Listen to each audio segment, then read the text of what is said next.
ومن يضلل فلا هادي له وأشهد أن لا إله إلا الله وحده لا شريك له وأشهد أن محمدا عبده ورسوله يا أيها الذين آمنوا اتقوا الله حق تقاته ولا تموتن إلا وأنتم مسلمون أما بعد فإن أصدق الحديث كتاب الله تعالى وخير الهدي هدي محمد صلى الله عليه وعلى آله وسلم وشر الأمور محدثاتها وكل محدثة بدعة وكل بدعة ضلالة وكل ضلالة في النار. Ma'asyiral muslimin wal muslimat, ikhwan dan akhwat fillah rahimani wa rahimakumullah. Alhamdulillahi rabbil alamin. Kita dalam kondisi new normal ya, kata orang-orang sekarang, akan kembali memulai kajian yang sudah sempat terputus cukup lama ya, hampir 3 bulanan ya, dan itu sungguh sangat terasa pada jiwa kita, kurangnya siraman rohani kita. Dan juga bahkan ada keluhan sebagian kaum muslimin, ikhwan, ya, dengan tidak adanya kajian-kajian langsung di masjid, itu terasa gersang ya jiwa kita ini. Bahkan ada yang bilang juga rasanya jadi seperti orang bodoh sekali ya. Ya, karena memang jiwa kita ya, ikhwan dan akhwat fillah rahimani wa rahimakumullah, membutuhkan ilmu lebih dari kita membutuhkan nafas itu sendiri. Sebagaimana yang diriwayatkan perkataan itu dari Al-Imam Ahmad bin Hanbal rahimahullahu ta'ala. Ya, jadi ya sangat pantas banyak keluhan-keluhan seperti itu ya, ya dengan alasan berbagai macam ya. Yang paling itunya adalah, yang paling kuatnya alasan PSBB, social distancing dan yang segala macam.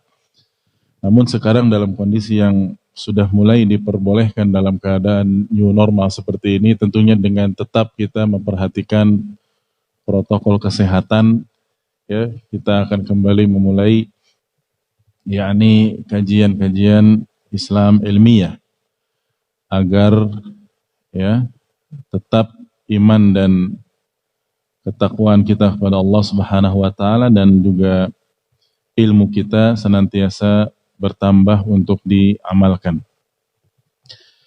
Oleh karena itu, untuk pembahasan kita di pagi hari ini belum seperti sedia kala, yaitu melanjutkan apa yang biasa kita bahas ya. Kalau pekan Ahad pertama itu, yaitu apa itu tuh, sampai lupa juga ya, karena sudah kelamaan. Kalau Ahad pertama apa? Fikih dakwah. Ahad kedua mustalah. Nah ingat, Ahad ketiga usul tafsir dan Ahad keempat akidah. Ya. Belum ke situ, kita akan mengkaji secara tematik saja dulu. Ya, saya akan bawakan satu materi dari risalah yang ditulis oleh Syekh Profesor Dr. Abdul Razak bin Abdul Muhsin Al-Badr hafizahullahu ta'ala, yang berjudul Risalatun Muqtarahatun min Abin Libnihi fil Hathi ala Salah, yaitu surat yang disampaikan dari seorang ayah ya kepada putranya dalam ya anjuran dan perintah untuk sholat. Ya. Ini ana lihat ya, bagus sekali. Jadi entah apakah ini yakni kenyataan ya, yang jelas ini risalah Ya, kalaupun ini kenyataan terjadi ditulis oleh seorang ayah kepada putranya dalam masalah sholat, ini patut kita ambil sebagai contoh bagi kita seorang ayah, ya, untuk memerintahkan putra-putrinya melakukan sholat dalam bentuk uslub konteks surat, ya, yang sangat menyentuh hati anaknya seharusnya. Karena si ayah ini terlihat dari suratnya ini ayah yang saleh dan ayah yang cukup memiliki ilmu. Ingin sekali anaknya juga menjadi anak yang apa? Saleh dan salehah, ya. Dan di sini memang diperuntukkan kepada anak laki-laki karena libnihi, ya, kepada anak laki-lakinya dalam masalah salat. Ya. Dan di sini ana bacakan ya satu persatu supaya kita faham pentingnya salat, Masya Allah. Yang kita juga gara-gara situasi seperti ini sudah cukup lama barangkali meninggalkan salat jamaah bagi yang meninggalkan.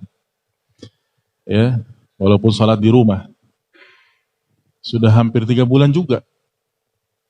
Tentunya bagi seorang muslim yang yakni terbiasa salat jamaah ini sangat berpengaruh pada keimanan dan jiwanya ya, dalam masalah salat jamaah ini.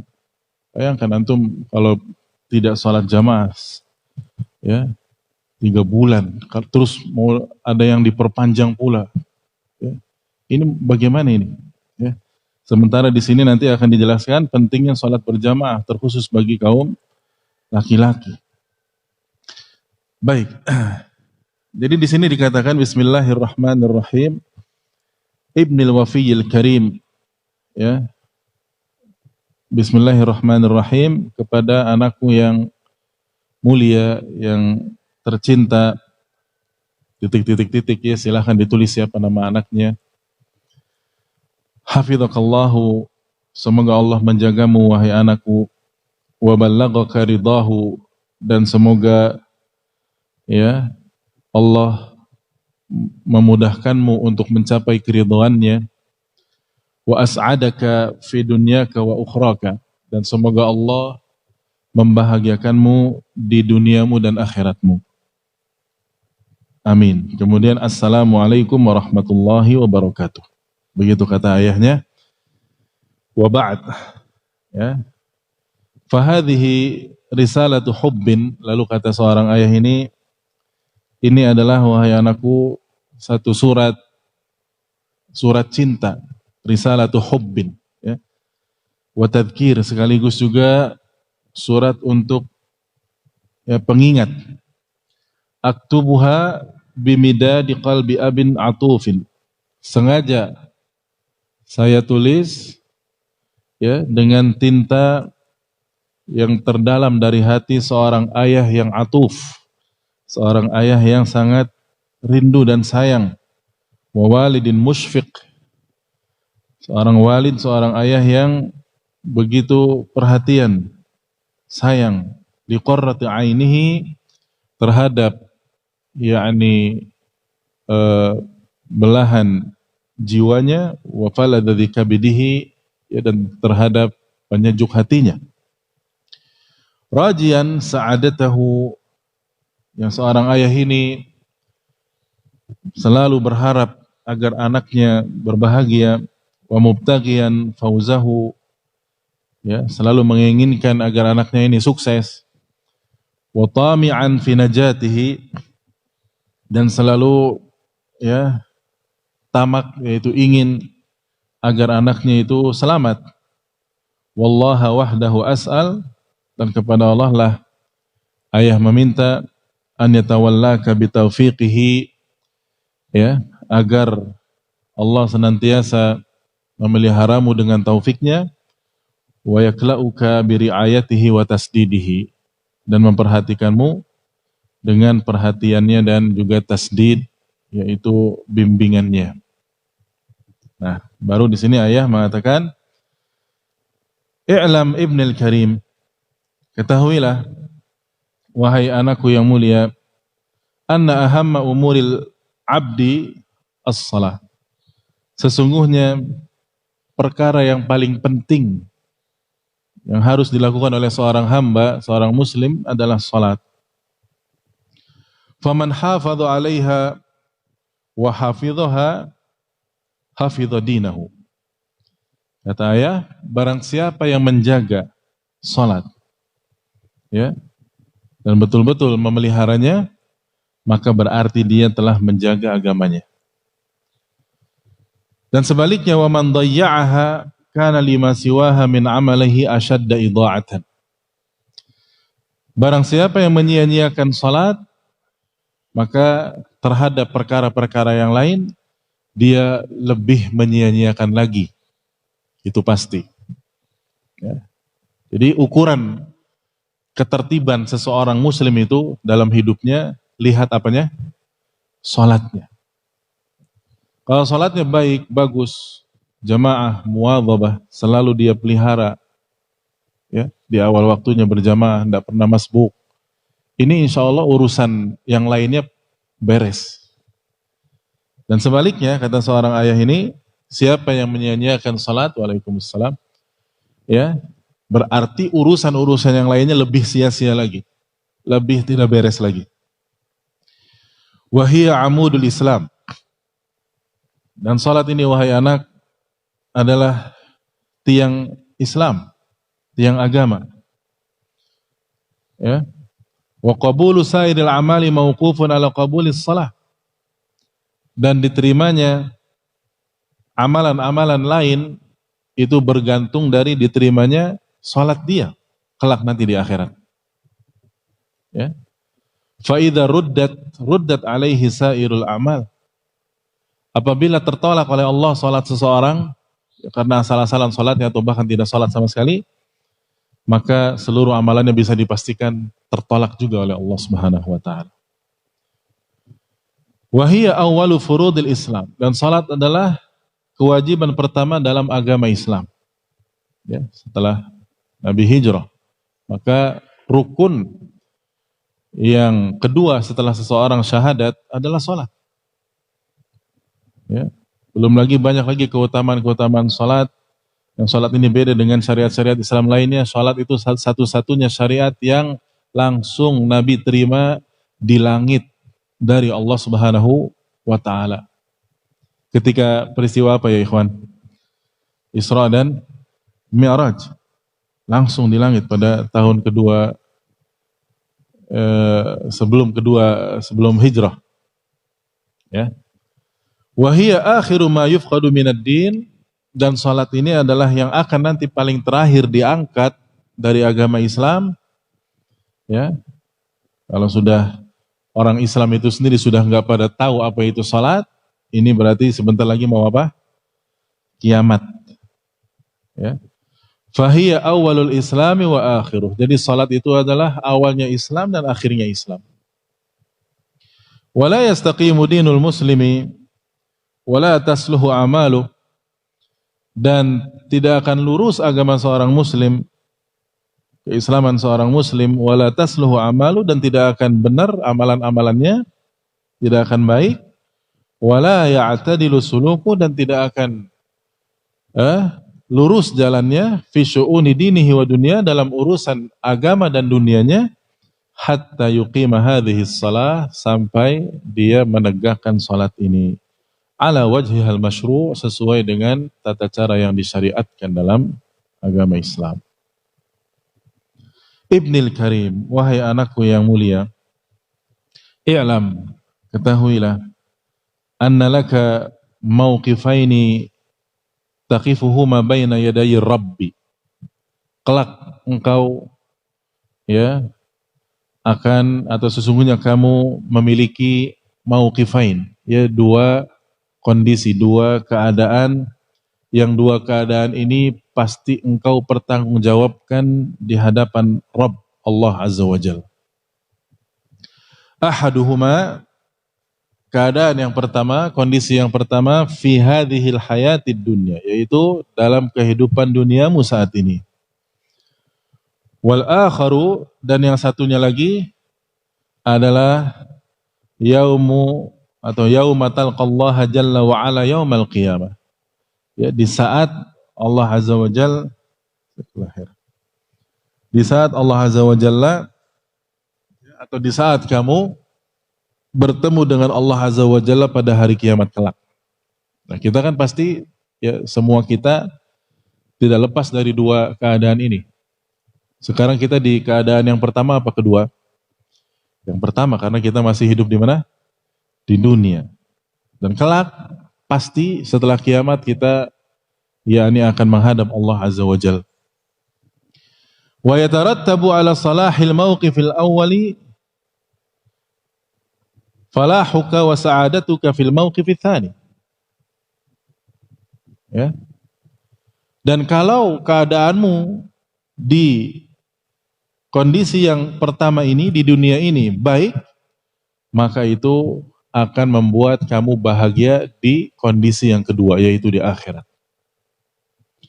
Wa yatarattabu ala fasadi halil abdi fil mawqifil awwali daya'u amrihi wa khusranuhu fi al mawqifil tsani.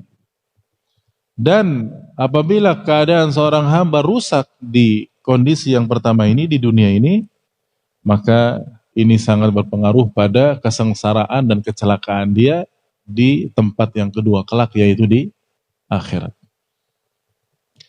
Al-mauqiful awal, kata ayahnya ini, ketahuilah nak, ya, ke kondisi yang pertama ini yang sangat menentukan baik dan buruknya seseorang ini adalah huwa hadhis shalah, yaitu salat ini nak. Allati katabahallahu jalla wa ala, yang Allah sudah tuliskan, Allah sudah wajibkan ala ibadihi atas hamba-hambanya, waftaradaha alaihim, Allah fardukan atas mereka khamsa marratin fil yaumi wal lailah, dalam sehari semalam berapa kali? 5 kali. Ya.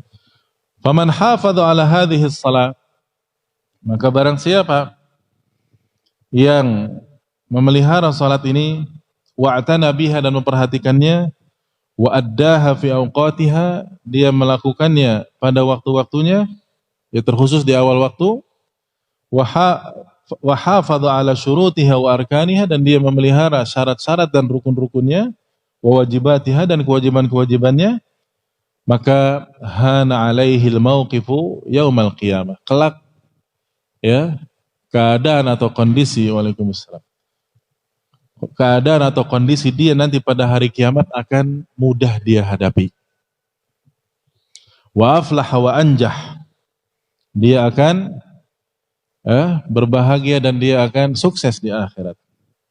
Wa amma, sebaliknya, adapun jika seseorang hamba idastahana bihadzal mauqif, kalau dia mengenteng-entengkan atau meremehkan salatnya di dunia ini, falam yu'na bihadhihi shalah, sehingga dia tidak perhatikan salatnya, walam yuwadhib 'alaiha, tidak memelihara salatnya, walam yuhafidz ala arkaniha wa syurutiha, tidak menjaga rukun-rukun dan syarat-syaratnya, wa wajibatiha, dan kewajiban-kewajibannya, maka kelak asura 'alaihi mauqifu yaumil qiyamah, akan dia rasakan sulitnya keadaan dia kelak nanti pada hari kiamat. Ya, kemudian sang ayah membawakan dalil.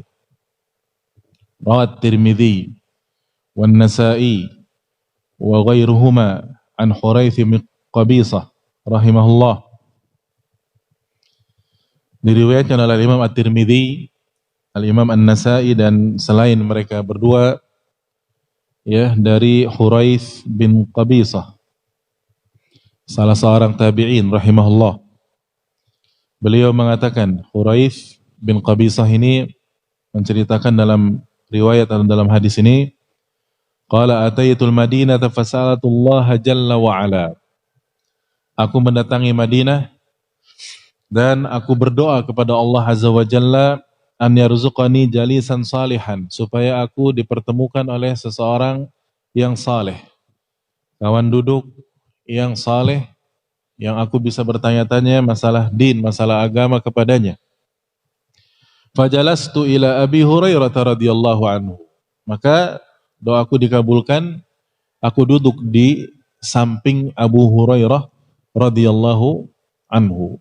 seorang sahabat yang masyhur, sahabat yang paling banyak meriwayatkan hadis-hadis Nabi sallallahu alaihi wasallam, sahabat yang hafidh, yang hafal ribuan hadis-hadis Nabi SAW dan tidak pernah lupa. Wa qultu lahu, akhirnya aku bertanya kepada beliau, ya Aba Hurairah, inni sa'altullaha an yarzuqani jalisan salihan. Wahai Abu Hurairah, sebetulnya aku tadi berdoa ketika masuk Madinah ini kepada Allah, berdoa supaya aku diberikan rezeki bisa duduk di samping orang saleh. Fa'allimni hadithan. Ya, ternyata ketemu engkau gitu. Berarti doaku diapakan? Yang dikabulkan. Maka fa'allimni hadithan, ajarkan aku satu hadis, beritahu aku satu hadis, sami'tahu min Rasulillah sallallahu alaihi wasallam, yang engkau pernah dengar dari Nabi sallallahu alaihi wasallam, la'allallaha an yanfa'ani bihi. Semoga Allah memberikan manfaat ilmu dari hadis tersebut. Faqala Abu Hurairah radhiyallahu anhu, maka Abu Hurairah radhiyallahu anhu mengatakan, sami'tu Rasulullah sallallahu alaihi wasallam yaqul, aku mendengar Rasulullah sallallahu alaihi wasallam bersabda begini, inna awwala ma yuhasabu bihi al-'abdu yaumal qiyamati min 'amalihi salatuhu. Sesungguhnya perkara yang paling pertama dihisab oleh Allah dari seorang hamba pada hari kiamat kelak adalah apanya? Salatnya, salatuhu. Fa in salahat faqad aflaha wa anjah. Maka kalau salatnya baik, ini orang selamat dan sukses, berbahagia dia. Wa in fasadat, dan tapi kalau salatnya rusak waktu di dunianya, faqad khaba wa khasir. Sungguh di akhirat dia betul-betul celaka dan rugi. Wa huwa hadisun sahih, dan ini adalah hadis sahih. Ya, lihat ini. Ini ya satu dari sekian banyak tentunya hadis-hadis dari Nabi sallallahu alaihi wasallam yang menerangkan tentang keutamaan salat. Ya. Maka kata ayah kepada anaknya, fata'ammal ibni ra'akallah. Maka perhatikanlah wahai anakku, semoga Allah memeliharamu. Tarattuba salahil mauqifil tsani ala salahil mauqifil awal. Bagaimana kondisi yang nanti pada hari kiamat sangat bergantung pada kondisi dia waktu di dunianya. Ya, wal khusrana fil mauqifil tsani ala al khusrani fil mauqifil awal. Dan bagaimana kondisi seseorang yang celaka di akhirat pada hari kiamat kelak sangat bergantung pada rusaknya salat dia waktu di dunia. Fattaqillaha fi hadhihi shalah, fattaqillaha fi hadhihi shalah. Maka bertakwalah kamu wahai anakku ya kepada Allah untuk memelihara dan menjaga salat ini. Wa hafidh ala hadzal mauqif baina yadayillahi jalla wa ala. Ya, dan jagalah yakni kondisimu di dunia ini supaya nanti kamu bisa menghadapi Allah dengan mudah di akhirat kelak. Azzim hadhihi shalah ya'zum amruka indallah. Agungkan salat, pasti keadaanmu akan ditinggikan dan diagungkan oleh Allah kelak pada hari kiamat. Wa ta'alu makanatuka indahu, dan posisimu di hadapan Allah akan tinggi pula kelak jika kamu meninggikan dan membesarkan urusan salat di duniamu ini. Ya.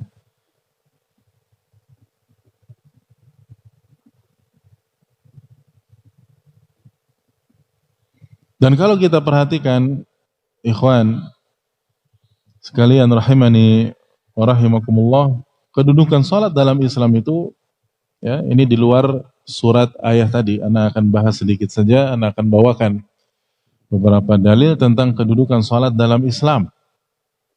Yang pertama, salat itu adalah tiang agama. Tadi kita sudah bacakan di awal, hanya saja ayah tidak membawakan dalilnya.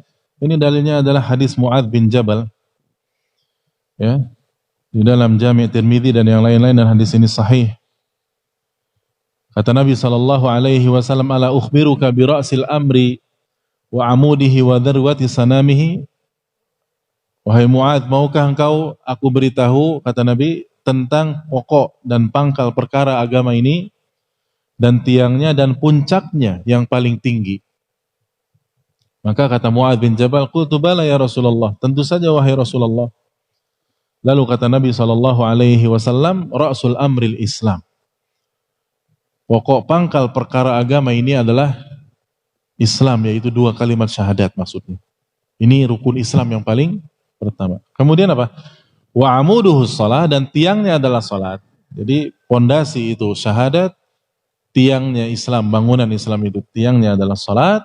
Wa dirwatu sanamihil jihad, dan puncak-puncaknya salat, puncak-puncaknya agama Islam adalah jihad fi sabilillah. Ya. Ini menunjukkan kedudukan salat dalam Islam. Kemudian tadi hadis yang barusan, hadis Abu Hurairah, ketika ada seorang tabi'in yang bertanya kepada beliau, ya, minta satu hadis yang bermanfaat. Ternyata hadis yang dikasih tahu tentang hadis apa? Hadis tentang salat. Ya, bahwasannya baik buruknya orang pada hari kiamat itu bergantung pada apanya? Salatnya dia di dunia ini. Dan dalam lafaz lain, ya, dalam riwayat yang lain nih, hadis Abu Hurairah juga dalam Jami' Tirmidzi, ya, inna awwala ma yuhasabu bihil abdu yaumal qiyamati min amalihi salatu. Sesungguhnya perkara yang paling pertama dihisab oleh Allah dari seorang hamba adalah salatnya. Fa in saluhat faqad aflaha wa anjah. Kalau salatnya baik, dia sukses dan selamat pada hari kiamat. Wa in fasadat faqad khaba wa khasir. Dan barang siapa yang rusak salatnya, maka dia akan celaka pada hari kiamat. Fa in intaqasa min faridatihi syai'un qala rabbu azza wa jalla.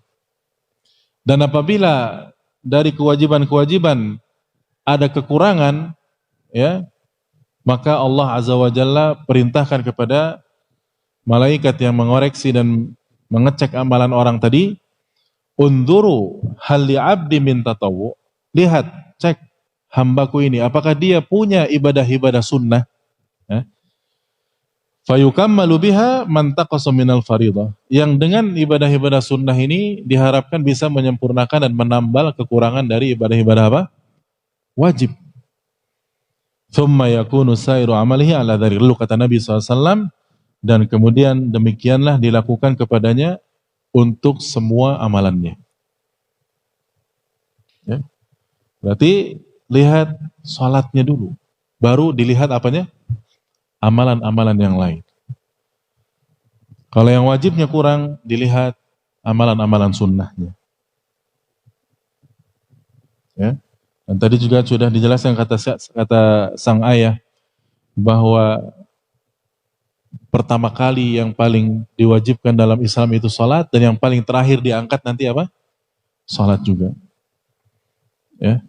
Kata Nabi SAW, ya, dalam hadis Abu Umamah Al-Bahili radhiyallahu taala anhu, ya, di dalam Musnad Imam Ahmad dan yang lain-lain, dan hadis ini juga sahih, la yunqadanna ural islami urwatan urwah.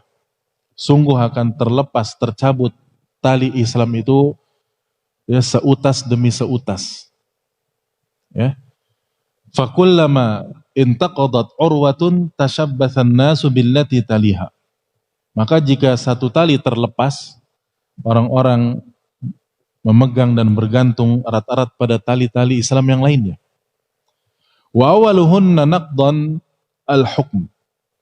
Dan tali yang pertama kali terlepas adalah masalah hukum, yaitu peradilan atau juga ilmu waris. Wa akhiruhunna shalah, dan yang paling terakhir dari tali Islam yang terlepas dan putus adalah salat. Begitu kata Nabi SAW.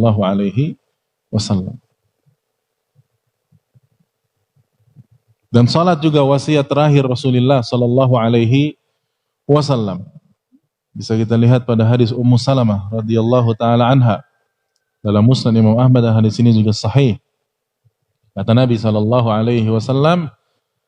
ya, kata Ummu Salamah, beliau mengatakan, kana min akhiri wasiyati Rasulullah sallallahu alaihi wasallam, di antara wasiat terakhir Nabi kita Muhammad sallallahu alaihi wasallam adalah as-salah wa ma malakat aymanukum. Salat, jaga salat, dan juga perhatikan hak-hak budak-budak kalian. hatta ja'ala nabiyullahi yulajlijuha fi sadrihi wa ma yafidu biha lisan. Sampai-sampai Rasulullah sallallahu alaihi wasallam, kata Ummu Salamah, terus mengulang-ulangnya, ya, sampai hanya terdengar suaranya dari dalam dadanya saja, hingga lidahnya pun tidak berhenti bergerak untuk berusaha mengucapkan salat, salat. Ya. Dan masih banyak lagi dalil-dalil yang menunjukkan kedudukan dan keutamaan salat di dalam Islam. Kita lanjutkan sekarang nasihat sang ayah kepada anaknya yang tercinta. Ya ayyuhal ibnul muwaffaq, wahai anakku yang semoga diberikan taufik oleh Allah Subhanahu wa taala selalu. Idza akramakallahu jalla wa ala bi abin ya'tani bika fi hadhihi as-salah hattan wa haddan wa targhiban. Ya, jika memang Allah Subhanahu wa taala mengaruniakan kepadamu seorang ayah yang sangat perhatian kepada kamu, terkhusus dalam masalah salat ini, fa iyyaka thumma iyyaka an tanza'ija minhu, maka waspadalah wahai anakku, jangan kamu merasa sempit dengan nasihat ayahmu ini. Au an tatatajjara min mutaba'atihi lak, atau kamu merasa tidak suka kalau ayahmu ini selalu memperhatikan kamu dan melihat kamu dalam masalah salat ini. Jangan merasa sempit, jangan merasa tidak suka. Jangan. Fa innahu wallahi ya'malu ala inqadhika min sakhatillah. Sungguh, ya, ayahmu ini hanya berusaha untuk menyelamatkanmu dari murka Allah Subhanahu wa taala. Wa ya'malu ala isalika ila mardatillah, dan ayahmu ini hanya berusaha untuk membuat kamu sampai kepada keridhaan Allah Subhanahu wa taala. Fa inna Allah jalla wa ala la yarda anka illa idza kunta min ahli hadhihi shalah, karena Allah tidak akan ridha kepadamu wahai anak kalau kamu, ya, kecuali jika kamu memperhatikan masalah salat ini. Muhafadzatan 'alaiha wa ada'an, dengan cara memeliharanya dan melaksanakannya dengan sebaik-baik. Ibnil Karim, wahai anakku yang mulia, wa inna min ta'dhimis salati an tanhadha laha idza du'ita ilaiha bin shirahin wa quwwatin wa quwwati ragbatin wa mujanabatin lil irtikha'i wat takasul. Kata ayah begini, wahai anakku yang mulia, sesungguhnya di antara bentuk kamu mengagungkan salat adalah kamu bersegera melaksanakan salat kalau sudah ada panggilan salat. Jika sudah dikumandangkan adzan, ya, kamu segera mendatangi salat tersebut dengan apa? Bin syirah, dengan lapang dada, dengan senang, wa quwwati raghbah, dengan semangat, wa mujanabatin lil irtikha wat takasul, ya, jauhkan dari menunda-nunda, santai-santai atau malas-malas, segera. Lalu ayahnya membawakan satu riwayat, satu athar, rawa qawamus sunnati Abul Qasim al-Asbahani fit targhib wa tarhib. Ada satu riwayat, wahai anakku, diriwayatkan oleh Imam Abul Qasim al-Asbahani dalam kitab At-Targhib wa Tarhib, riwayat dari Abdullah bin Abbas radhiyallahu taala anhuma, qala, beliau mengatakan, yukrahu an yaquma ar-rajulu ila salati wa huwa kaslan. Makruh hukumnya seseorang, ya, pergi menuju salat dalam kondisi malas, ya, dalam keadaan malas-malasan, tidak kiyang, ya, tidak suka, berangkat sambil kekecrek, ya, tidak suka. Ini hukumnya makruh, dan makruh menurut para salaf kebanyakan itu adalah haram, makruh lit tahrim, karahiyat tahrim, tidak boleh. Kita berangkat ke masjid itu dalam keadaan apa? Senang, gitu. Dalam keadaan kita semangat. Tidak boleh kaslan, malas. Walakin yaqumu ilaiha. Lihat, kata Ibnu Abbas, akan tetapi seorang muslim itu ketika berangkat mendatangi salat itu talqal wajhi, ya, wajahnya berseri-seri, azima ar-ragbati syadidal farah, semangatnya kuat dan kebahagiaannya luar biasa. Kenapa? Kata Ibnu Abbas, fa innahu yunajillaha azza wajalla. Karena seharusnya dia sadar dia itu akan bermunajat menghadap Allah azza wajalla. Wa inna Allah azza wajalla amamahu yaghfiru lahu wa yujibuhu idza da'ah. Dan hendaknya dia juga sadar dan tahu bahwasannya Allah Subhanahu wa taala itu ketika dia salat menghadapnya, itu di depannya Allah akan mengampuninya, Allah akan menjawab dan mengijabahi semua permintaannya dan doa-doanya. Ya, lalu Abdullah bin Abbas membacakan ayat dalam surat An-Nisa ayat 142 tentang tidak bolehnya kalau kita menuju salat dalam keadaan malas-malasan, dalam keadaan tidak suka. Kata Ibnu Abbas, ya, membawakan ayat tadi dalam surah An-Nisa 142, wa idza qamu ilas salati qamu kusala. Di sini Allah berfirman tentang bagaimana salatnya orang-orang munafik. Wa idza qamu ilas salah, apabila mereka berangkat mau melakukan salat, maka qamu kusala. Mereka melakukannya dalam kondisi apa? Malas. Sudah begitu apa? Kelanjutan ayatnya yura'unan nas. Mereka pun melakukan itu karena riya. Karena ingin dilihat oleh apa? Orang. Makanya ya, seberat-berat salat bagi orang munafik, salat apa sama salat apa? Ada dua. Isya dan subuh. Kenapa coba? Sebabnya apa? Karena di waktu Isya kondisi cuaca sudah apa? Gelap. Subuh juga masih apa? Masih gelap. Adapun maghrib, zuhur dan asar, ya, mereka melakukannya kenapa? Karena bisa dilihat sama orang supaya bisa riya. Naudzubillahi min dzalik. Ya. Kemudian dijelaskan oleh sang ayah ini, fa innal futura wat tawani wat tarahi wal kasal.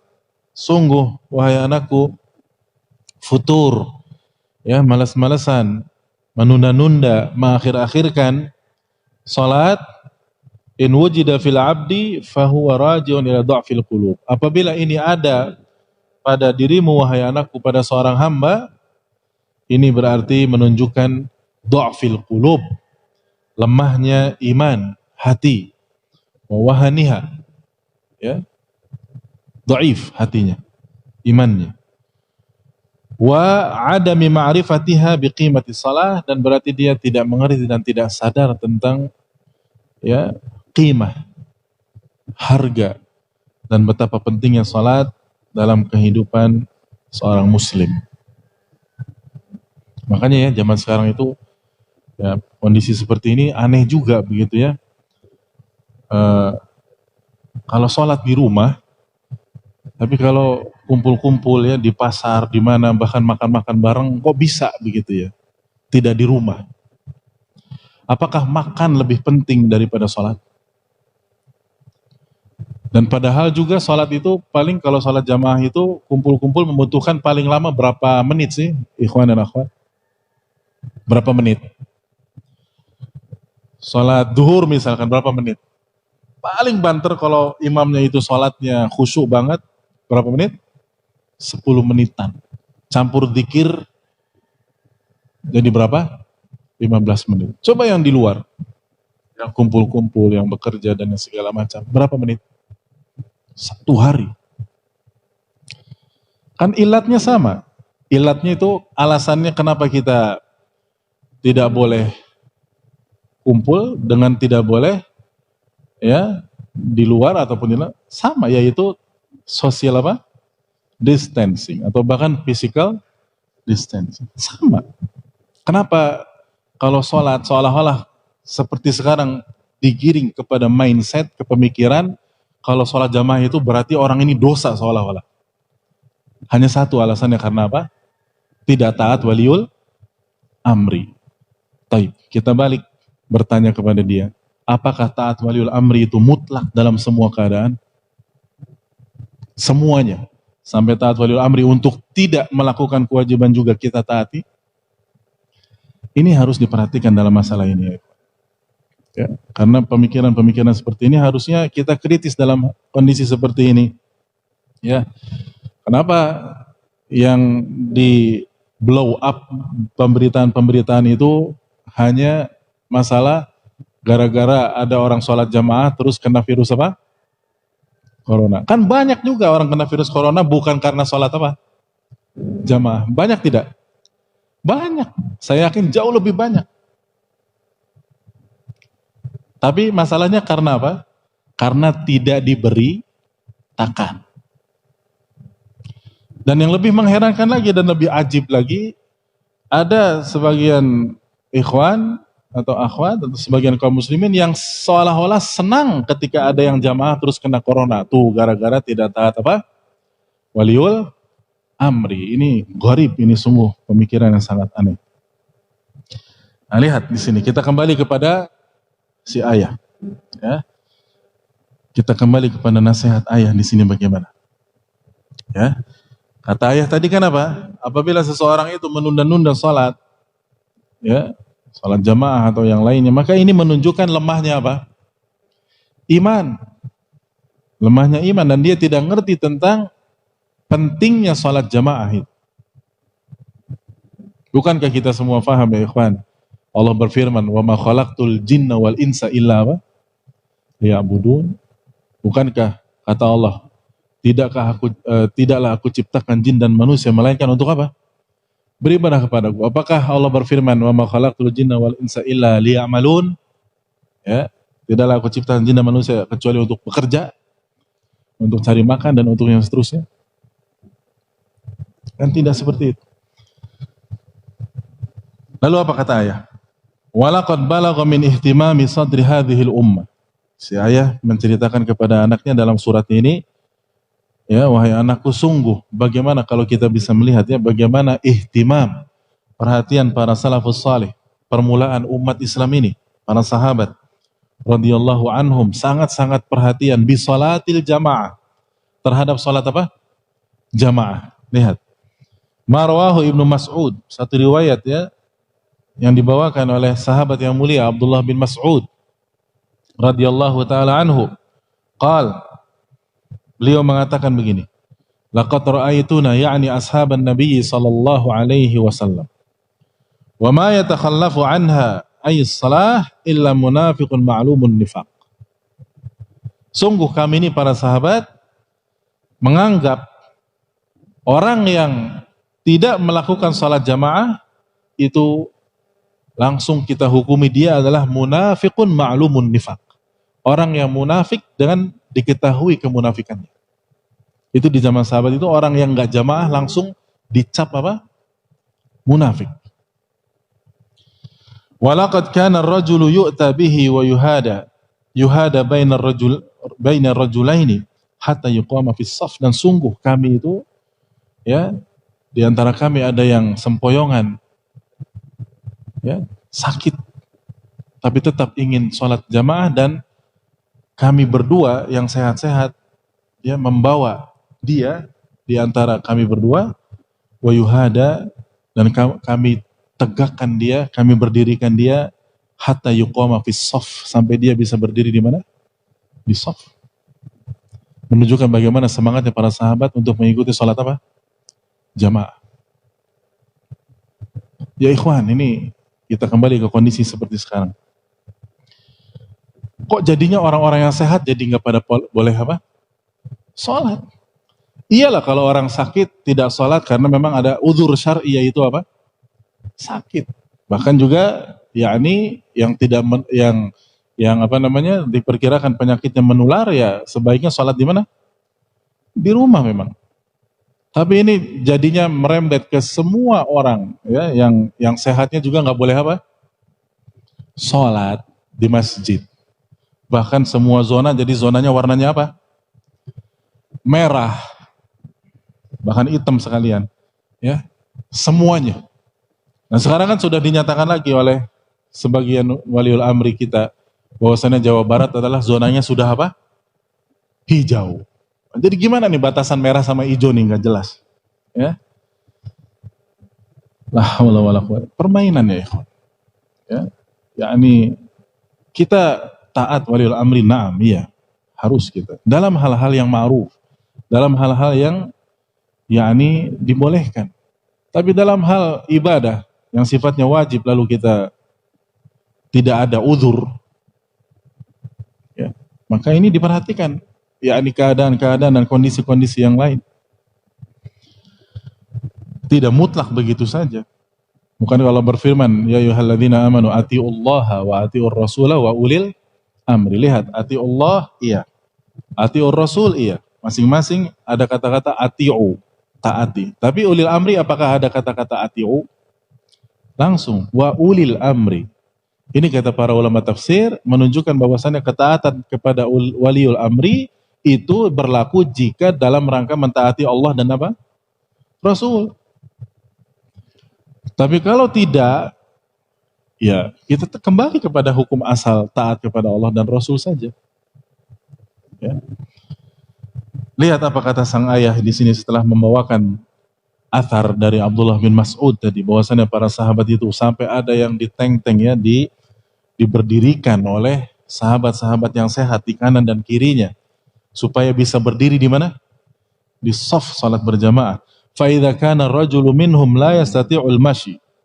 Perhatikan wahai anakku, maka apabila salah seorang dari sahabat itu sampai nggak bisa jalan saja, limaradin au kibarin, karena sakit atau karena sudah sangat tua, ingin tetap melakukan salat jamaah, akhadhu bi'adudaih, ya, mereka langsung sergap, ya, membawa kedua pundaknya, kedua tangan yang di sebelah kanan dan sebelah kiri, wasa'aduhu, mereka membantunya, alal masyi hatta yuqimuhu fi safil muslimina lis-salah, ya, sampai akhirnya bisa salat di tengah-tengah saf kaum muslimin. Kullu dzalikum, ya, semuanya itu wahai anakku, sebabnya apa? Li'anna qulubahum mudrikatun tamamal idrak, karena hati mereka tahu dengan sempurna makanatas shalah wa qimatnya, kedudukan salat dan kadar salat dalam Islam.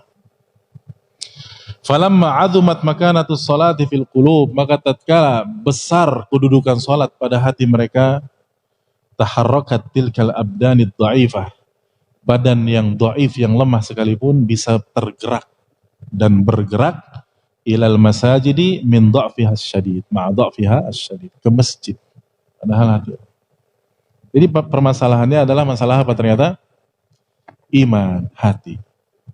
Kan banyak juga sekarang di medsos, ya, poster-poster yang bilang, ya, puncak gunung Ciremai, ya, yang tertinggi gunung di Indonesia, gunung apa namanya?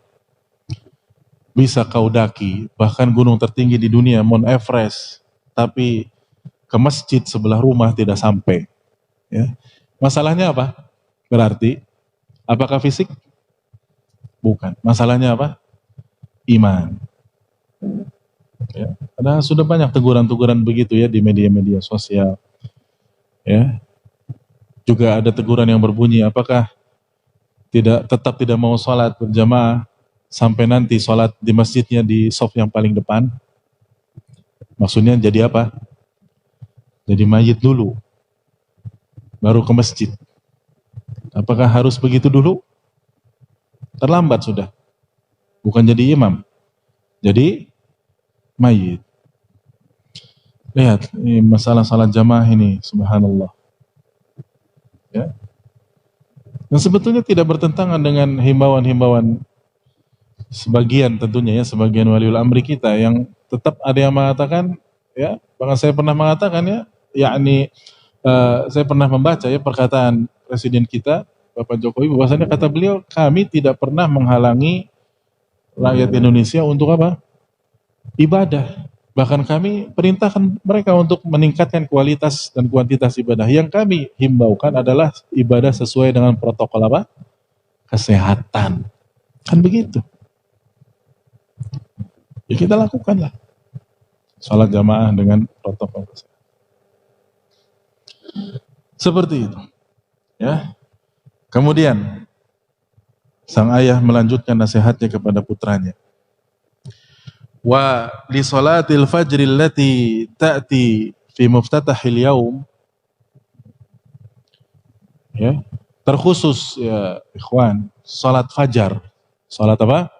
Subuh. Yang ini merupakan pembuka di hari tersebut.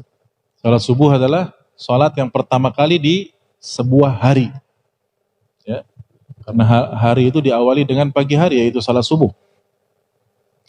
Wa fi bidayatihi wa awalihi sya'nun khas. Terkhusus salat subuh ini memiliki kondisi yang khusus. Maka fal muhafadzatu 'alaiha unwanun 'ala falahil insan. Orang yang menjaga salat subuh ini alamat baginya dia adalah orang yang sukses. Wa sa'adatihi, dan dia orang yang berbahagia fi yaumihi kullihi, di harinya itu. Artinya kalau dia salat subuh di hari itu berjamaah, kalau laki-laki, maka insya Allah hari itu seluruhnya adalah baik untuknya. Wa idha'atuha idha'ah wallahi lil yaumi kullihi. Dan kalau dia menyia-nyiakan salat subuh di hari itu, berarti sisa hari selanjutnya, siang harinya sampai sore harinya adalah juga sia-sia. Kullihi semuanya. Wa dhahabun li barakatihi, dan yakni habis dan pergi keberkahan harinya itu. Ya, jadi salat subuh ini kunci berkah dan suksesnya hidup seseorang. Wal yuta'ammal fi hadzal ma'na. Coba kita perhatikan lagi, ada hadis berikutnya. Wahai anakku, kata ayah. Ya. Ma thabata fi sahihain, hadis yang ada dalam Sahih Bukhari dan Muslim, min hadits Abi Hurairah, dari Abu Hurairah radhiyallahu taala anhu, anna Rasulullah sallallahu alaihi wasallam qala, bahwasanya Rasulullah sallallahu alaihi wasallam bersabda, yaqidu asy-syaitanu ala qafiyati ra'si ahadikum idza huwa nama thalatha uqad. Nah, kata Nabi SAW, kalau salah seorang di antara kalian tidur malam, itu syaitan mulai mengikat, ya, membuat buhul di kepala kalian 3 ikatan, 3 buhul. Yadribu kullu uqdatin 'alaika lailun tawilun farqud.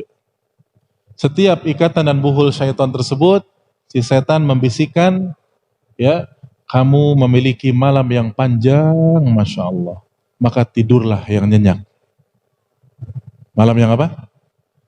Tawil. Apa tawil? Panjang. Tenang. Malammu panjang. Ya, farqud, maka tidurlah. Fa in istayqadha fadzakarallaha in halat uqdah. Namun kata Nabi SAW, apabila seorang muslim yang tidur itu tadi, ya, bangun di malam harinya, terkhusus menjelang subuh, ya, waktu sepertiga malam terakhir yang dia bisa melakukan salat malam, salat tahajud. Apabila dia terbangun, fadzakarallah, lalu dia mengingat Allah, maka inhalat uqdatun, 1 ikatan lepas. Fa in tawaddaa inhalat uqdatun, kalau dia lanjutkan dengan berwudu, ya, ke kamar mandi, membasuh muka, berwudu, ya, inhalat uqdatun, maka ikatan yang kedua lepas. Wa in shalla inhalat uqdatun, kalau dia lanjutkan setelah wudu dengan salat, nah ini salat malam, maka inhalat uqdatun, ikatan yang ketiga lepas. Sudah lepas ikatan setan semuanya, 3-tiganya. Kata Nabi SAW, fa asbaha nasyitan tayyiban nafs, maka di pagi harinya seorang mukmin ini nasyid, semangat hidupnya, thayyiban nafs, dan jiwanya akan baik. Wa illa, kalau dia tidak demikian, artinya memperturutkan ikatan setan itu sampai subuh, bahkan sampai kesiangan subuhnya, ya, asbaha khabithan nafsi kaslan, kata Nabi SAW, jiwanya akan buruk dan dia menjadi pemalas di hari itu. Begitu kata Nabi SAW. Hada sya'nu tariki salatil fajr. Demikianlah kondisi, ya, orang yang meninggalkan salat subuh, baik di masjid, ya, apalagi sampai meninggalkannya sama sekali. Nafsuhu khabithah, jiwanya jelek, buruk. Wa yaumuhu kulluhu fi kasal, dan seluruh harinya pemalasan. Bainama idza hafadha ala salatil fajri, beda halnya dengan orang yang menjaga, memelihara salat subuh, wa addaha fi waqtiha, dan dia menunaikannya pada waktunya, ma'a jama'atil muslimin, bersama jamaah kaum muslimin, kanat unwanal barakati wal khairi was sa'adati bi yaumi. Ini adalah keberkahan pada hidupnya, kebaikan dan kebahagiaannya di hari itu. Ya. Ini ikhwan, orang yang memelihara salat subuh itu otomatis kan dia bangunnya sebelum subuh atau minimal pas adzan bangun. Kalau waktunya lebih awal lagi dia bangun, dia akan melakukan salat qobliyah apa? Subuh. Yang mana salat qobliyah subuh atau salat fajar ini bagaimana keutamaannya coba? Khairun minad dunya wa ma fiha. Lebih baik daripada dunia dan seisinya qobliyah subuh, kata Nabi SAW. Ini orang paling kaya di seluruh dunia itu orang yang melakukan qobliyah subuh. Ya. Kalau Bill Gates atau Mark Zuckerberg, ya, pemilik Windows atau Facebook, orang paling kaya, maka kalah dengan seorang mukmin yang senantiasa menjaga sholat apa? Subuh, karena dia punya dunia dan seisinya, insya Allah. Bayangkan, ya, setiap pagi dia punya dunia dan seisinya. Kalau dia ikhlas tentunya melakukan itu dan tidak malas. Ya. Coba orang yang ketinggalan subuh, bahkan kesiangan, bahkan sengaja tidur, naudzubillah, di waktu adzan, ya, maka ini adalah kebangkrutan di dunia dan akhirat. Sang ayah kembali melanjutkan nasihatnya, membawakan hadis berikutnya, wal yuta'ammal aidan ma rawahul Bukhari wa Muslim. Perhatikan juga wahai anakku, ada hadis lainnya dalam Sahih Bukhari dan Muslim dari Abdullah bin Mas'ud radhiyallahu taala anhu qala, Abdullah bin Mas'ud mengatakan, dzukira 'inda Nabi sallallahu alaihi wasallam rajulun nama lailahu hatta asbah. Disebutkan kepada Nabi sallallahu alaihi wasallam seseorang yang tidurnya terlalu nyenyak terus sepanjang malamnya sampai pagi. Artinya dia bangun pas sudah pagi. Udah subuh baru bangun. Mending kalau subuh dia masih bisa sholat subuh jamaah. Tapi ini betul-betul kesiangan sampai pagi. Apa kata Nabi SAW? Dzaka rajulun balas syaitanu fi udhunai. Inilah orang yang dikencingi oleh setan pada sepasang telinganya. Au qala fi udhuni, atau pada telinganya salah satunya. Nah, kata ayah, waqad bayyana ahlul ilm, dan ulama telah menjelaskan, anna syaitana yabulu fi udhunaihi baulan haqiqiyan. Kata para ulama, ini setan mengencingi telinganya dengan kencing yang hakiki. Tapi kok nggak basah ya misalkan? Ya, apakah harus basah kencing itu? Sementara ini kencingnya siapa? Setan. Ya, kata para ulama, kencing hakiki. Famahalu man kana hadza sya'nu. Ya. Coba lihat bagaimana orang yang kayak begini. Yaqumu wa udhunuhu mumtali'atun bi bauli syaitanil qadir. Bangun tidur dalam kondisi kupingnya penuh dengan kencing setan yang najis. Wa hiya halu man yatruku salatal fajr. Dan ini tentunya kondisi orang yang meninggalkan salat subuh. Mustaghriqan fi naumihi, ya, karena terlalu terlelap dan nyenyak pada tidurnya. Ya. Nah ini kata ayah. Sang ayah kembali membawakan dalil berikutnya. Ini ayahnya berarti benar-benar soleh dan alim. Ya. Wal yuta'ammal aidan ma rawahul Bukhari. Wahai anak, ya, perhatikan juga ini riwayat Bukhari fi sahihihi, dalam sahihnya, min hadithi Samurah bin Jundub radhiyallahu anhu, dari hadis Samurah bin Jundub radhiyallahu anhu fi siyaqin tawil. Ini hadisnya sebetulnya panjang, wahai anak. Ini hadis panjang. Anak sudah cek juga hadisnya itu, ya, sekitar 1,5 halaman atau 2 halaman. Ya, yang di situ, dari hadis itu disebutkan tentang mimpi Nabi SAW yang beliau lihat. Yang Nabi menceritakan mimpi ini kepada para sahabat.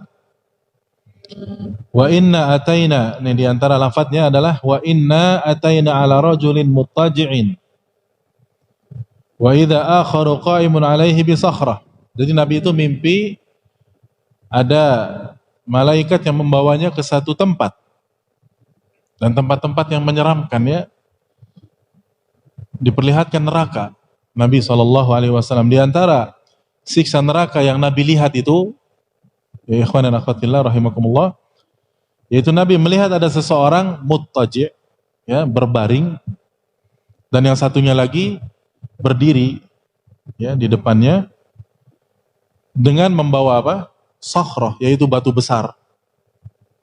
Jadi ada yang satu sedang apa? Sedang berbaring, yang satunya lagi berdiri, begitu ya. Itu berbaring, ini berdiri. Membawa apa? Batu besar.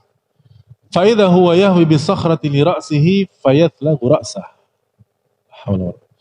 Tiba-tiba orang yang bawa batu besar itu melemparkan batunya itu ke kepala orang yang sedang apa? Berbaring, maka berantakanlah kepala orang itu. Pecah. Ya. Fayatadahdahul hajaru hahuna, dan batunya menggelinding ke sana kemari. Fayatba'ul hajara fayakhudhuhu fala yarji'u ilaihi hatta yasihha ra'suhu kama kan. Dan batunya kembali, ya, di tangan orang yang tadi berdiri, dan kepala orang itu tadi tersusun rapih dan sahih kembali, sehat lagi. Jadi sudah pecah, terburai, batunya kembali ke tangan, dan kepalanya jadi apa? Beres lagi. Kamakan, seperti sedia kala. Thumma ya'udu alaihi fayaf'alu bihi mithla ma fa'ala al-marratal ula. Dan dia terus begitu mengulang lagi, pecah lagi, berantakan lagi kepalanya, batunya balik lagi, dan kepalanya beres lagi. Begitu berkali-kali, berulang-ulang. Ya, itu baru satu siksaan yang Nabi lihat. Ada lagi yang lain, ya, yang lebih aneh lagi, yaitu ada Nabi melihat ada satu danau berwarna merah darah.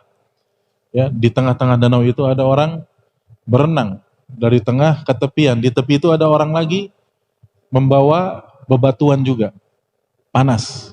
Ya. Kemudian setiap kali orang itu berenang menepi, ini orang yang di tepi itu memasukkan, ya, orang yang berenang itu habis sampai ke tepi mencelangapkan, membuka mulutnya, kemudian baru disumpel pakai apa? Batu panas itu. Balik lagi ke tengah. Sudah habis batunya, balik lagi ke pinggir, dimasukin lagi. Begitu terus. Itu diantara ada azab yang demikian. Nah, adapun yang tadi yang orang berbaring kemudian dilempar pakai batu sampai pecah berantakan kepalanya, kemudian begitu terus berulang-ulang, akhirnya Nabi bertanya, ini yang saya lihat tadi pertama kali itu apa? Ammar rajulul awwalul ladzi ataita alaihi yuthlagu. Adapun orang yang pertama kali yang kamu tadi datangi, ya, kata malaikat, yang kepalanya itu pecah, yuslagu ra'suhu bil hajar, dengan batu itu. Fa innahu rajulu ya'khudhul Qur'ana fayarfuduhu. Itu adalah orang yang sebetulnya tahu Al-Qur'an tapi dia menolaknya dan tidak mau membacanya. Wa yanamu 'alis salatil maktubah, dan dia tidur sengaja meninggalkan salat wajib. Ini poinnya. Adapun yang berenang di tengah-tengah danau darah itu kemudian disumpel pakai batu panas, ini orang yang pemakan apa? Riba. Lihat, ya, kata Syekh, kata sang ayah, wa ju'ilatil uqubatu fi ra'sihi li naumihi 'anis shalah. Begitulah azab orang yang sengaja tidur ketika waktu salat datang. Kenapa kepala yang dipecahin? Kenapa? Wan naumu mawdi'uhur ra's. Karena tidur itu di mana letaknya? Kepala. Ya. Orang ketika les tidur gitu, apanya berarti yang lepas? Kesadarannya di mananya? Di kepalanya. Ya. Makanya kepalanya dipecahin. Nauzubillah min dzalik.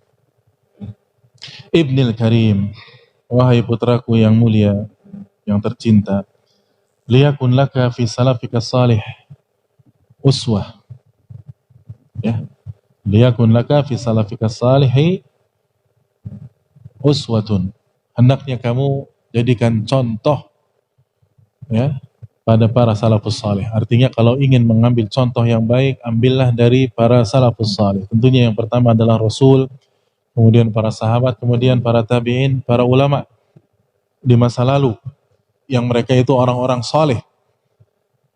Qala Waqi' ibn Jarrah, baru di sini sang ayah membawakan beberapa athar dari para ulama salaf terdahulu.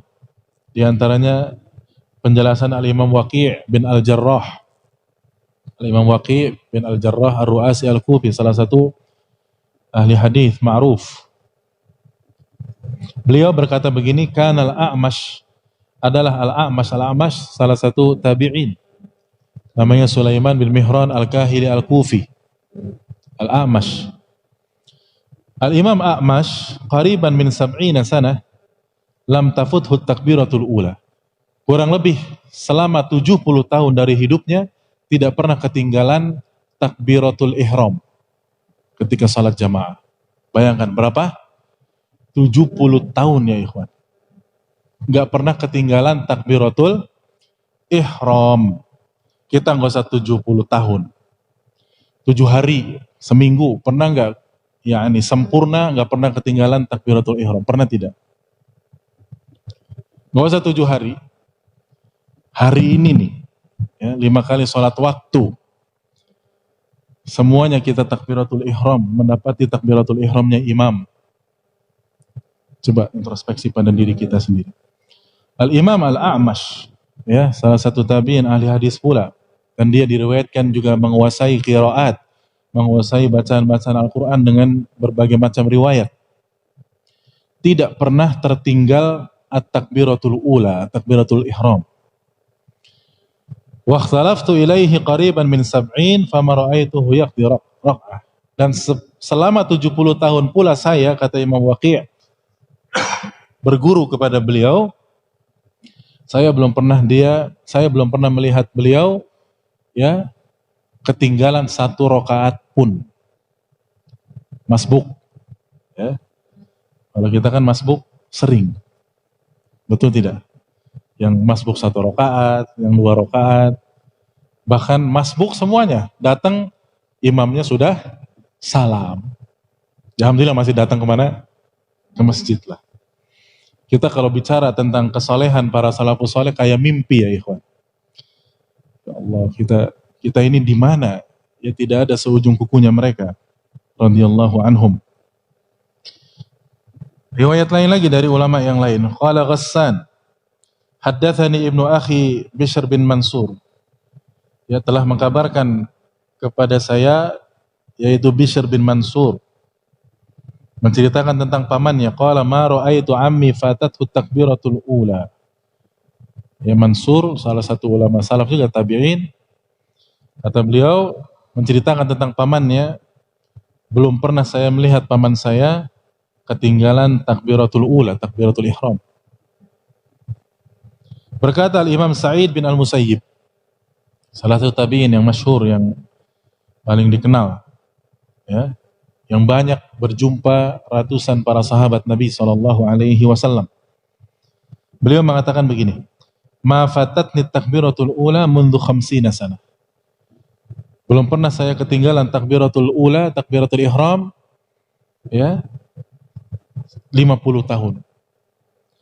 Wa ma nadartu ila qafa rajulin fi salati mundu 50 sana. Dan belum pernah saya melihat punggung orang ketika salat berjamaah sejak 50 tahun yang lalu. Apa maksudnya? Dia selalu berada di shaf yang pertama. Karena kalau di shaf kedua otomatis ngelihat apa? Punggung orang. Apalagi di shaf yang ke-10, ya, melihat ratusan punggung orang, dan bahkan imamnya nggak kelihatan apanya, punggungnya. Kata Imam Sa'id, saya belum pernah melihat punggung orang ketika jamaah. Ya, berarti di shaf pertama terus. Wa qala Muhammad bin Sama'ah, seorang ulama salaf yang lainnya, Al-Imam Muhammad bin Sama'ah rahimahullah, "Makathtu 40 sanatan lam tafutni takbiratul ula ma'al imam." Saya hidup 40 tahun belum pernah tertinggal takbiratul ihram bersama imam. Illa yauma matat fihi ummi, kecuali di hari yang pada saat itu ibu saya meninggal. Wafatatni salatun wahidatun fil jamaah, dan saya hanya ketinggalan 1 kali salat jamaah saja sepanjang hidup saya. Wa qala Abu Dawud, berkata Imam Abu Dawud, kana Ibrahim as-Sa'iq, ya, ada seorang ulama tabi'in, Ibrahim as-Sa'iq, seorang pembuat alat-alat besi, ya, pandai besi.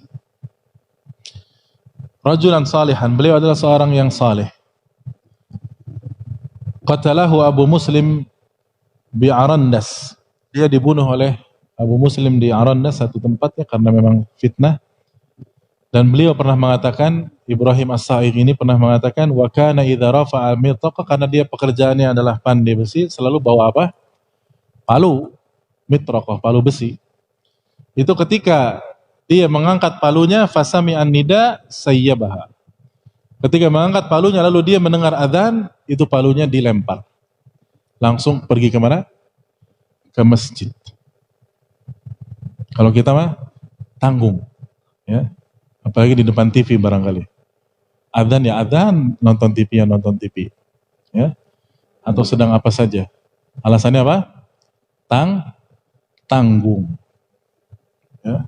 Makanya saya bilang tadi, ya, kalau cerita tentang salafus saleh, kisah nyata ini kayak mimpi kalau zaman sekarang. Betapa taatnya mereka kepada Allah dan Rasul sallallahu alaihi wasallam. Ketika mengangkat, ya artinya kan tinggal tank saja kan begitu, ya. Tinggal tong gitu saja sudah. Tapi diapakan? Dilempar, ya. Buang sudah, pergi ke masjid. Enggak pakai tanggung. Wa qala Ibrahim at-Taimi, berkata Imam Ibrahim at-Taimi juga. Ini lihat nih, ini pelajaran bagi kita dari beliau. Kata beliau apa? Idza ra'aita ar-rajula yatahawanu fi takbiratil ula faghsil yadaka minhu.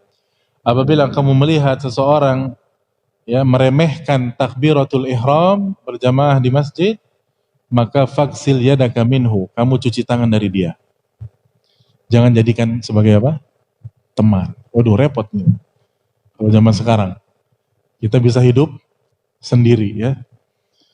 Subhanallah. Apabila kamu melihat orang meremehkan takbiratul ihram jamaah, salat berjamaah, maka faksil yadaka minhu, kamu cuci tangan dari dia. Tinggalkan, itu bukan teman baik. Ya. Subhanallah. Ya. Berarti kita hendaknya berteman dengan orang-orang yang selalu mendapatkan takbiratul ihram ketika sholat jamaah. Berarti kan dia mempersiapkan diri sebelum, minimalnya ketika adzan langsung bergegas ke masjid. Tidak ada ruginya, ya ikhwan dan ikhwan, ya, terutama kalau kaum muslimat memang tidak disyariatkan di masjid. Tidak ada ruginya kita berangkat awal-awal ke masjid itu. Banyak untungnya. Pertama, kita tidak tergesa-gesa jadinya. Kita bisa wudu dari rumah dengan baik, kemudian masuk sholat, bisa sholat tahiyatul masjid, bisa sholat qobliyah kalau ada qobliyahnya. Kalau waktunya belum datang imam juga, yakni bisa berdoa dulu, karena doa antara adzan dan iqamat itu apa? Kata Nabi, la yurad, tidak tertolak. Bisa berdoa. Tidak ada ruginya kita datang awal-awal ke masjid itu. Beda sama yang menunda-nunda, nanti-nanti, paling-paling imamnya telat. Ya, akhirnya dia juga menelat-nelatkan diri dari rumah. Ya, ternyata imamnya cepat. Pas datang ke masjid sudah tahiyat akhir. Bahkan sudah apa? Salam. Nah itu. Dan imam itu kalau ada qobliyah biasanya sholatnya di mana? Di rumah. Sehingga ketika masuk, ya otomatis sudah langsung apa? Qomat. Dan sebaik-baik sholat seseorang di rumahnya kecuali sholat wajib. Berarti kalau sholat sunnah itu afdalnya di mana? Di rumah memang. Kalaupun datang pertama kali, masih belum qomat, bisa sholat sunnah qabliyah, tahiyatul masjid. Nah, akhirnya penutup nasihat dari surat yang ditulis oleh ayah kepada putra tercintanya ini begini ya. Ibnil Karim, wahai putraku tercinta, putraku mulia, inna salata nurul mu'minin, sungguh salat itu cahayanya orang-orang beriman. Wadiya'u af'idatihim, dan sinar bagi hati mereka. Wahiyas silatu bainal abdi wa baina rabbih, dan sungguh salat ini adalah penghubung antara seorang hamba dengan Allah Subhanahu wa taala. Ya. Hubungan kita ini baik enggak sama yang di atas? Yang di atas itu Allah. Wa idza kanatis salatul abdi salatan kamilatan. Nah, apabila salat seorang hamba salat yang baik, sempurna, mustami'an fiha, ya, terkumpul di dalam salatnya itu apa-apa yang harus dia lakukan, dia sempurnakan rukun-rukunnya, syarat-syaratnya, kewajibannya, sunnah-sunnahnya, maka insyaallah kata sang ayah, hasala fiha hudurul qalbi alladhi huwa lubbuha, dan ditambah dia juga khusyuk dalam salatnya, ya, sehingga ketika dia masuk misalkan takbiratul ihram, Allahu Akbar, dia betul sudah konsentrasi dia salat menghadap Allah Azza wa Jal, ya. Maka apabila demikian, fala jarama annaha min akbaril ma'unah, tidak syak lagi salatnya yang sempurna ini adalah, ya, kunci semua kebaikan dia di dunia yang akan dia bawa kemana? Ke akhirat. Jami'il fadail wal khairat, dan itu akan mengumpulkan seluruh, ya, keutamaan-keutamaan dan keberkahan-keberkahan hidupnya di dunia dan di akhirat. Wa a'dhamu muzdajarin 'anil fawahish wal munkarat, dan salat yang demikian itu akan membuat dia semakin jauh dari maksiat dan perbuatan-perbuatan mungkar. Bukankah Allah berfirman, inna salata tanha 'anil fahsya'i wal munkar. Salat itu mencegah seseorang dari perbuatan keji dan mungkar. Lalu ayah membawakan satu hadis yang terakhir di antara keutamaan salat.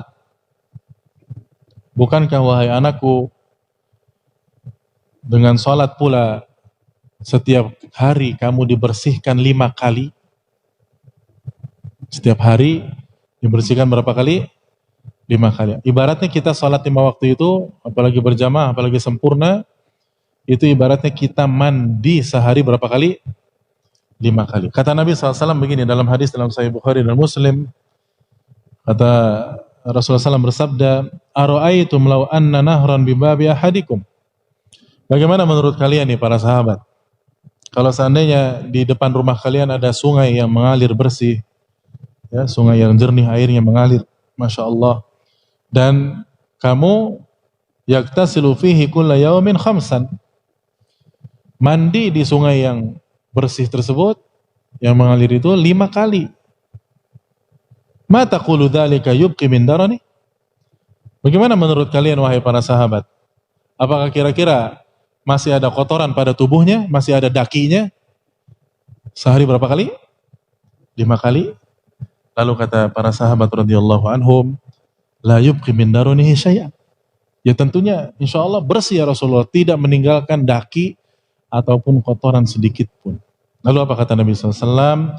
Fadzalika mithlu salawatil khams yamhullahu bihal khataya. Itulah seperti perumpamaan salat 5 waktu, yang dengan salat 5 waktu itu Allah menghapuskan dosa-dosa seorang hamba. As'alullah al-karim, wahai anakku, aku memohon kepada Allah yang maha mulia, an yuwaffiqaka li ta'dhimis shalah, supaya Allah memberikan kemudahan dan taufik agar engkau mengagungkan urusan salat ini, wal muhafadzati 'alaiha, dan menjaganya, wa husni iqamatiha, menegakkannya dengan sebaik-baiknya, wa an yashraha sadruka, dan semoga Allah melapangkan dadamu wahai putraku, wa yuyassiru amraka, memudahkan urusanmu, wa yu'li fid daraini qadraka, dan semoga Allah meninggikan derajatmu di dunia dan akhirat, Wa sallallahu ala nabiyyina Muhammadin wa ala alihi wa sahbihi wa sallama. Wassalamualaikum warahmatullahi wabarakatuh. Walidukal muhib, dari ayahmu yang sangat mencintaimu. Masya Allah. Mulai sekarang antum tulis surat kepada anak antum yang susah sholat. Ya, kira-kira bisa nggak tuh bikin surat kayak tadi ya? Pakai dalil. Masya Allah. Masya Allah. Ya, tentunya ya ikhwan, bahasa tulisan itu berbeda dengan bahasa apa? Lisan. Terkadang kita selaku orang tua butuh menasihati anak dengan tulisan terkadang. Karena anak itu ada yang biasa-biasa saja kalau diomongin pakai apa?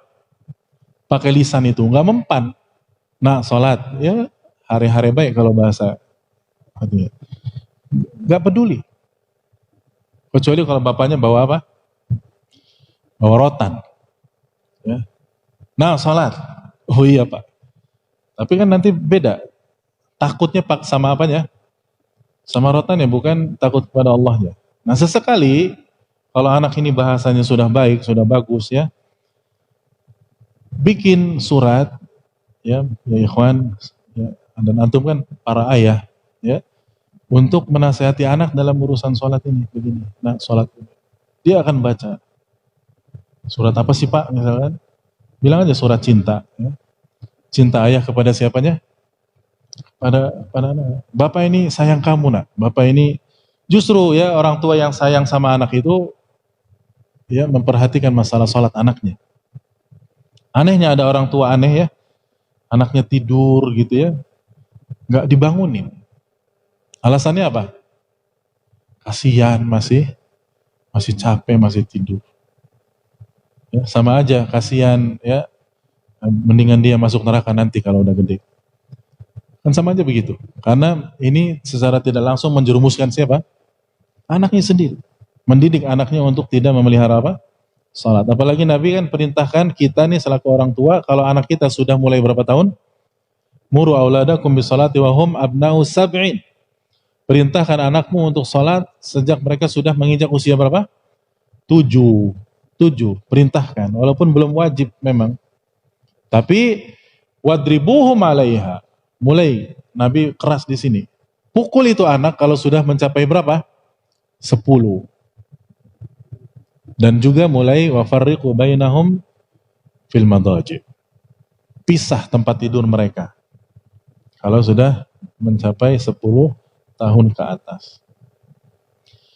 Nah, itulah ya, ikhwan dan akhwat fillah rahimani wa rahimakumullah. Yakni pentingnya salat ya, baik itu salat waktu secara umum bagi laki-laki dan perempuan, dan salat jamaah secara khusus bagi laki-laki. Penting. Ya. Dan dalam kondisi apapun. Kayak sekarang pun sekalipun, salat jamaah dan berdoa kepada Allah. Sebelum salat, sebelum qomat, berdoa supaya Allah hindarkan kita dari berbagai macam penyakit. Terkhusus penyakit apa ini yang sangat ditakuti oleh orang sekarang? Corona, COVID-19, ya, corona virus disease, ya, 19, begitu. Intinya apa coba? Orang itu pada takut mati intinya, betul tidak? Orang itu intinya pada takut apa? Mati, ya, karena memang ini ya fitrah kebanyakan orang. Kata Nabi, hubbud dunya wa karahiyatul maut. Orang itu senang dunia dan benci mati. Kalau diingatkan kematian itu bukannya malah senang tapi takut. Harusnya kan gimana caranya kita itu mempersiapkan diri supaya kalau diberitakan bakalnya kita mati, kita sudah siap. Seperti para salafus saleh. Al-Imam Mansur bin Zadan misalkan, ya, dalam riwayat dikatakan lauqil Ali Mansur bin Zadan bi anna malakal maut bil bab lamastata an yazida fi amali. Seandainya kalau dikatakan kepada beliau Imam Mansur bin Zadan bahwasanya malaikat maut sudah menjemputnya di depan pintu rumahnya, dia sudah siap untuk berangkat dan tidak lagi mampu menambah amal solehnya. Artinya sudah pol, sudah maksimal ibadah. Sehingga kalaupun malaikat maut sudah datang, yuk berangkat yuk ke langit. Ayo, begitu. Nah, kita bisa begitu enggak kira-kira? Kebanyakan kan, aduh saya masih banyak utang ya, atau saya belum siap. Siapnya kapan? Sementara kematian itu kita tidak tahu kapan akan menjemput kita. Kita mati sebabnya banyak, ketabrak ya, atau sakit, sakitnya juga banyak. Ada sakit ini, sakit itu, sakit corona, ya. Yang penting bagaimana kita mempersiapkan diri menghadap Allah Subhanahu wa taala setelah kita berusaha dan berupaya. Ya. Kalau kita sudah menjalankan sesuai protokol kesehatan yang berlaku, ya, sudah pakai masker sudah, ya, cuci tangan selalu sudah, pakai bahkan desinfektan sudah, ya. Kita juga nggak kemana-mana kalau nggak ada keperluan sudah, ya sudah, tinggal beribadah dengan baik, tinggal sholat jamaah, kan sudah semua sudah. Jangan masih takut saja. Saya jelaskan sedikit. Orang dalam bab tawakal itu ada 3 golongan. 2 golongan ekstrim salah, 1 golongan benar pertengahan. Dalam masalah tawakal ada orang yang menganggap bahwasanya kita ini sudahlah semuanya serahkan kepada Allah. Gak perlu kita melakukan sebab. Ini salah. Ini orang nekat namanya. Dan ini disalahkan oleh Nabi SAW ketika ada seorang sahabat yang meninggalkan ontanya mau ta'lim dengan Rasulullah SAW. Ya Rasulullah, saya tinggalkan onta saya udah begitu aja. Wa tawakkalu 'ala Allah. Saya tawakal kepada siapa? Allah.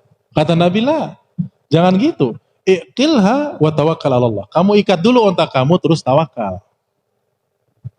Gimana antum ta'lim ketika di sini? Apakah antum biarkan motor antum di pinggir jalan sana? Lalu tawakal, bismillah. Ya sudah, habis ta'lim sudah, motornya kemana? Jadi tawakal itu ada orang yang ekstrim, tidak mau melakukan sebab. Nah, zaman sekarang ada orang yang salah ketika menghadapi virus corona kayak sekarang. Oh, udahlah jangan takut sama virus corona. Kan kalau Allah takdirkan saya sehat, ya sehat. Kalau Allah takdirkan saya mati, ya mati. Iya, tapi tawakal dulu. Cari sebab apa, bagaimana menurut protokol kesehatannya seperti apa. Supaya tidak mati konyol. Ya. Nah, jadi ambil sebab dulu. Nah, golongan yang seperti ini menafikan, meniadakan sebab, ini salah. Ada yang golongan ekstrim bawah. Yaitu apa? Selalu melakukan sebab, tidak ingat kepada pencipta sebab. Yaitu siapa? Allah Subhanahu wa ta'ala. Jadi yang penting kita ini usaha dulu, usaha. Sampai akhirnya stres sendiri. Kok nggak berhasil ya? Makin social distancing makin banyak saja. Apanya? Yang kena corona, yang mati juga makin banyak. Ya itu karena apa? Menyandarkan selalu pada usahanya. Dan ini kebiasaan orang-orang kafir yang tidak percaya takdir. Akhirnya stres sendiri. Ya, sudah pakai masker, sudah pakai ninja bahkan, sudah pakai kemah dia pakai bahkan ya. Udah gitu disemprot lagi. Keringetan, akhirnya mati karena engap sendiri. Ya, subhanallah. Dan wallahi betul ada cerita seorang ustadz tetangganya yang mati karena ketakutan kena corona. Setelah dicek dia negatif corona. Subhanallah. Ada tetangga seorang ustadz, ya, kawan saya. Dia itu takut, ya, pokoknya masuk takut. Stres sendiri, masuk rumah sakit, mati dia. Dan dicek apakah karena corona atau negatif, tidak ada. Karena apa? Stres, takut mati. Yang benar ini pertengahan. Melakukan sebab, ambil cara-cara yang disyariatkan, yang tidak bertentangan dengan syariat apa? Ya tadi, protokol kesehatan. Tetap sholat jamaah, tetap. Karena itu cara yang syar'i. Dalam sholat jamaah, kita bisa berdoa sama-sama kepada Allah supaya Allah menjauhkan kita, menghindarkan kita dari wabah penyakit. Kan begitu harusnya. Bukan malah tidak sholat jamaah, kan aneh. Satu, gara-garanya karena takut apa? Takut mati. Sampai akhirnya nggak Jumatan, ya nggak jamaah, nggak sholat id. Ya walaupun memang ada rusuh-rusuh ada, kita tidak nafikan itu. Ulama ada yang menjelaskan. Tapi itu wabah yang betulan, pandemi taun di zaman salaf, yang memang jelas semuanya kena, semuanya. Nah ini kan nggak ada merah, ada hijau, ada kuning, ada biru, ada hitam segala macam. Ya, nggak jelas. Beberapa bulan yang lalu dinyatakan Cirebon, Jawa Barat, Bandung merah. Sekarang ngomong Jawa Barat jadi apa? Hijau. Jadi bagaimana sebetulnya? Merah dan hijau ini standarnya apa? Rugi antum yang meninggalkan sholat jamaah yang waktu dulu dikatakan katanya merah. Rugi kan? Ternyata hijau sekarang. Padahal virus corona masih apa? Menyebar di mana-mana. Coba perhatikan juga kata para ahli virologi ya, ahli imunologi, banyak yang mengatakan bertentangan, mereka sendiri bertolak belakang satu sama lain. Ada yang mengatakan sifat virus itu pasif. Ya. Ada yang mengatakan virus itu ya pasti ada. Coba kenapa? Kenapa di tahun 2004, 2003 sekitar tahun segitu ya, virus SARS, MERS, kemudian H5N1 hilang begitu saja. Apakah hilang sampai saat ini bisa dipastikan? Kan tidak. Hilang kenapa? Karena tidak diberitakan. Gitu saja. Padahal virusnya masih apa? Masih ada. Hilang. Dan orang nggak takut akhirnya. Karena masalahnya tidak diberitakan. Dan kenapa orang sekarang pada takut sama COVID-19? Kenapa? Karena selalu diberitakan, bahkan diupdate. Padahal beritanya belum tentu apa? Valid juga. Ini masalahnya. Sekarang medsos ini kuat sekali. Menggiring opini dan mindset seseorang supaya akhirnya punya pendapat sendiri. Punya pendapat lain. Ya, akhirnya jadi seolah-olah orang yang sholat itu orang yang berdosa seolah-olah. Yang sholat jamaah. Kan begitu sekarang. Ya. Nah ini, kita harus kritis dalam masalah. Belum lagi banyak ya sudah mulai terbuka sedikit demi sedikit bahwasanya ini sebetulnya konspirasi saja. Sebetulnya ini adalah rekayasa dan kepentingan sebagian orang yang nanti diprediksikan akhir-akhirnya akan menjual apa yang namanya apa? Vaksin dengan harga yang mahal dan semua orang pada beli. Kan begitu sudah. Coba kita kritis dalam masalah ini. Silahkan membuat aturan selama tidak bertentangan dengan syariat, kita harus taat memang. As-sam'u wa ta'ah. Taat kepada waliul amri wajib. Dalam hal-hal yang tidak bertentangan dengan syariat. Tapi dalam hal yang bertentangan dengan syariat, ya kita di sini lebih taat kepada Allah dan Rasul Sallallahu Alaihi Wasallam. Baik, sudah cukup lama ya sampai di sini, dan atas segala kekurangan mohon maaf sebesar-besarnya, dan barangkali ada yang mau disampaikan atau ditanyakan ya seputar masalah sholat tadi ataupun yang lainnya, maka dipersilahkan.